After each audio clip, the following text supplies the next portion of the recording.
Bonjour, alors j'offre un atelier sur Desmos pour vendredi durant la pédago. Alors, c'est Teacher Desmos en fait. Ici, c'est les outils qui sont disponibles. Donc, Teacher Desmos, c'est teacher.desmos.com, le compte enseignant. Alors, ça, c'est la page d'accueil. Ce qui est intéressant, entre autres, dans Desmos, c'est qu'on a vraiment un tableau de bord complet avec vraiment les productions des élèves. Et je les vois avancer en temps réel, là. Je peux voir combien il y a d'élèves qui sont sur telle et telle page. Je peux aussi choisir de mettre sur pause une activité. Comme ça, tout le monde est arrêté et puis je peux faire une intervention pour expliquer quelque chose. Je peux contrôler le rythme, dire de la page 1 à la page 4 et puis pour éviter peut-être, si je présente mon tableau de bord, que tout le monde voit les noms de tout le monde, je peux aussi rendre tout ça anonyme. Alors, si par exemple, j'avais une question ici qui était de représenter un corps, bien, je peux voir toutes les représentations différentes, puis je peux évidemment partager ces représentations-là différentes aux élèves. Donc ici, je pourrais par exemple me dire, ben j'ai vraiment 2 représentations là, que je veux, comparer, avec, les élèves. Ben je pourrais faire une capture d'écran, puis aller vraiment comparer ces 2 représentations-là, puis en parler, là, durant mon cours. Alors ça, c'est ce qu'il y a concernant le tableau de bord une fois qu'on a lancé une activité. Bien, les activités, en fait, hein, c'est ça un des grands plus. Oui, c'est le tableau de bord, mais l'autre grand plus, de Teacher Desmos, c'est qu'il y a énormément d'activités. Donc, si j'écris desmosfr.ca, je me retrouve sur un site de partage d'activités.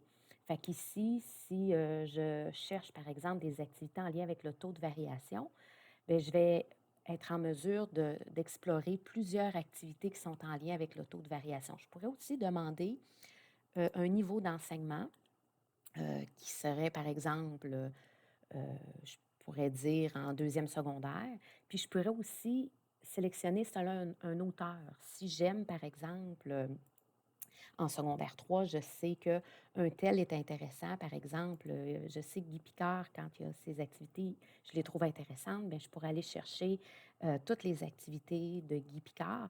Puis comment je fais ensuite, s'il y en a une qui m'intéresse, par exemple la machine à fonction, je vais la regarder comme ça ici, puis par la suite, je vais pouvoir la copier directement dans mon compte. Alors, je viens ici, je clique sur le lien, il y a toujours une description, je clique sur le lien de l'activité et je regarde l'activité. Je peux la regarder directement en la faisant en tant qu'élève. Alors là, je viens la regarder, puis bon, voilà, puis là, je la trouve intéressante. Si je la trouve vraiment intéressante, bien, je viens ici, puis je la copie dans mon compte. Puis une fois qu'elle est copiée dans mon compte, bien, elle est à moi. Je peux la modifier, je peux l'adapter. Alors, une fois qu'elle est copiée dans mon compte, bien, si je retourne sur Desmos ici, je peux la retrouver dans mes choses à moi, dans mes créations à moi ici. Alors ça, c'est mon compte à moi. Là, moi, j'en ai plusieurs, mais vous voyez ici, c'est celle que je viens juste.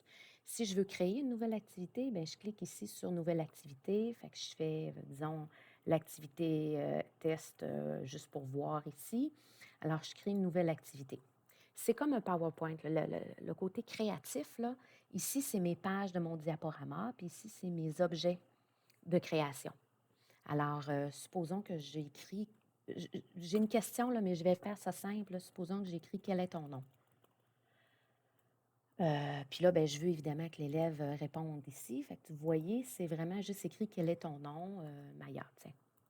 Alors, voilà pour, ça ici, mais je pourrais aussi, par exemple, à la page 2 mettre, une question, puis, supposons que c'est des choix de réponse, là.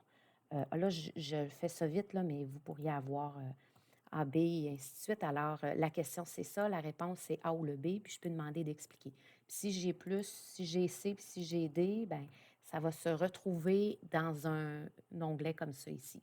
Fait que là, moi, c'est que j'ai cliqué sur, montrer, demander à l'élève d'expliquer. Mais si je ne demande pas d'expliquer, ben j'ai directement sa réponse. Alors, on peut naviguer ici d'une page à l'autre. En gros, c'est ça. C'est pas obligé d'être, tout avec la programmation. Vous pouvez être très créatif et de faire ça simple de base. Ce qui est intéressant, la première fois, c'est exploiter vraiment le tableau de bord.